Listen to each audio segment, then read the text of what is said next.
Hello, and welcome to my web show, episode number 1. This is Tasty Treats with Brice from Kamp. Today, we'll be making tasty, yummy, homemade cat treats for your cat. You can put them in their mouth. It'll be awesome. Our first order of business will be to turn on the oven. So we come over and we push the bake button, and 350 is probably the highest heat you'll ever need. Ever. So that's preheating, which is good. We are going to start with our ingredients. Today you will need a bowl, a yummy glass tasty bowl, some carrots or zucchini, 1/4 of a cup of the wheat germs, the germs from the wheat, or some other kind of dry ingredient.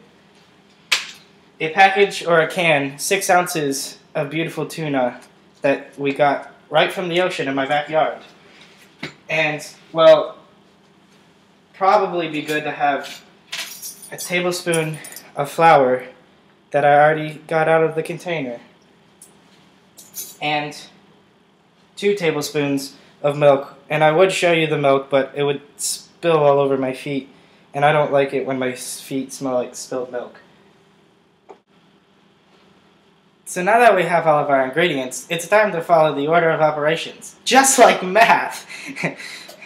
It's PMS, which stands for pour, mix, and stove. So we're going to start by taking our glass bowl, and we're going to set it in front of us here, like so. So first, we're going to start with the tuna. Now, some people have different methods of opening cans and pouches, but personally, I like to get a little bit of it like that, and then use my tooth the rest of the word, just because you can kind of waft in the fishy flavors in your nose. So then, we take it. Oh, got a little juices out in this place. Oh, look at that, flopping out real good. Real good. Now, on the recipe, it says that if your tuna has oil in it already, then you're good to go.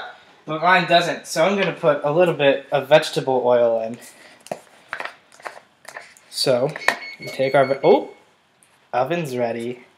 Take our vegetable oil, and you just put a little bit, just a little bit. Yeah, that seems like a little bit. Close up our lid, so none of it can escape the reservoir. Put it back over on the couch, and we're good to go. Next, we're going to need more ingredients, which I'm going to pull up on my iPhone because I don't know this recipe by heart. And I got this recipe off of eHow, in case any of you are wondering. Next, you add your grated vegetables, which I already took the time and liberty to grate, which was my carrots from before. So you sprinkle your carrots.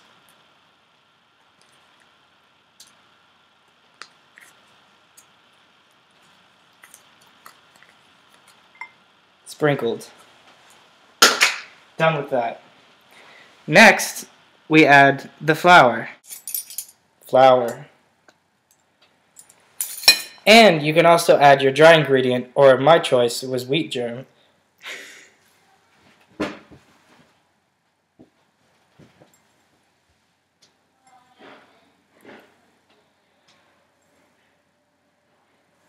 It's going.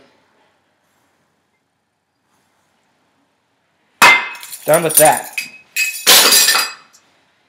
Now all that we have left as far as ingredients goes is our milk. So look at that. You want to see what it looks like? I just am dying to try this.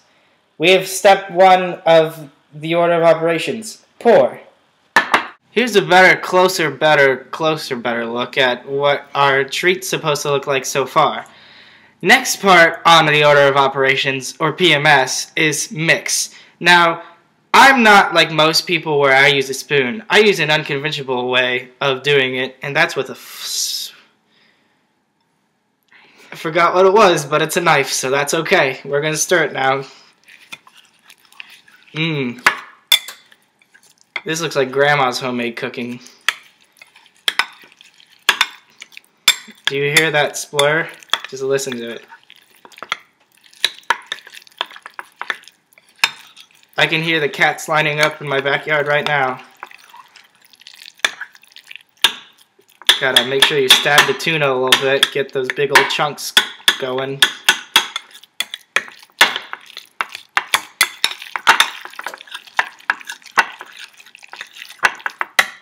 And there you have it. Step 2 of the order of operations, mix is done. For our next order of business, which is stove, we need to start off by getting a pan and some pan cooking oil spray. So you take that pan, you lather it on there real good. Let the steam just kind of sift in the air for a little bit. See that steam? I see it. Then you're done with your pan spray. Now, you may or may not want to try this next step, but regardless of what the food is, I always think that the best decisions are the ones where you taste the food before you cook them. And you always want to try your food way before you ever give it to anybody else, because for all you know, you could have accidentally poisoned it and you'd rather die than everybody else, right? So I'm going to take a little bit of my cat treat. It's a nice little tuna grain, I think that's carrot chunk. You just plop it in your mouth. It's a little dry. It's got a interesting consistency. Smells great. Smells really good. You have to promise me though that you won't drink any water after you try your cat treat, because that just breaks the rules, and you have to follow the rules, right? Right, so that's where we're going with this. Now that we've tried our tasty cat treats and made sure that they're okay for our cats, because that's what we want, is everything to be okay for them all the time, we're going to start by taking little bits and pieces of your cat treat from your bowl. You're going to form nice little shapes to cook them on. So I'm going to take a nice little shape here. I'm going to take another little ball, and you just kind of see how I'm working it with my fingers. You gotta pack it together, gets it nice. Put another one, kind of right there. Yeah, like that. Then we're gonna take another little ball. Just kind of pack it together with your fingers, and now see what I'm doing here is I'm not putting very much space in between them. You need to make sure, I'm doing this on purpose to ensure that you know that you need to space out your cat treats, because you don't want them mending together. Nobody wants their cat treats mending together. And I'm sure your cat doesn't want that either.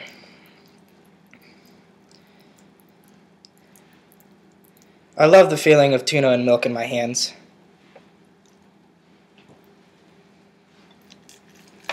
Just keep going at this for a little bit while longer, and eventually you'll have a good looking thing of cat treats on your tray.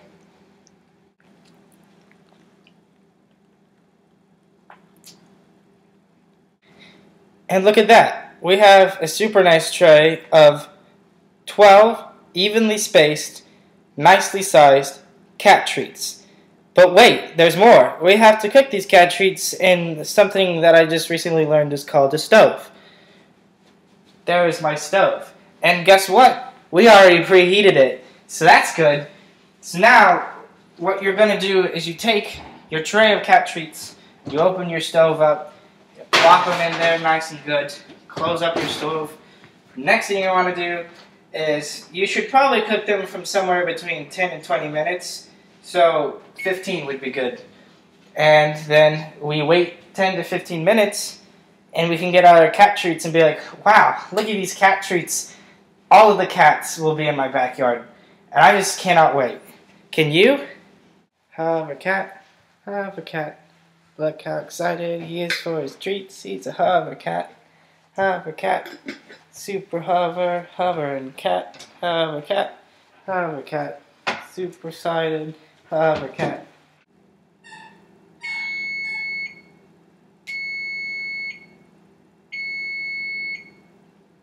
Mama always told me that the sound of the oven bell ringing is like the sound of the church bells ringing when your grandma dies. So now we're going to open our oven, with an oven mitt and retrieve our tasty cat treats. Those look like they baked real nicely. See how they browned? You hear them steam? That's the sound of love right there. So now that we have our tasty cat treats, just let them cool for a little while. Probably put them in the fridge for a little bit and let them get a little harder. And then they're good to go. So yeah, I'm super excited about my cat treats. My cat treats saved my life. So yeah, this has been episode number 1 of Tasty Treats with Brice Vandekamp. That's me. We've been making cat treats. They don't just make your cat happy, they'll satisfy them.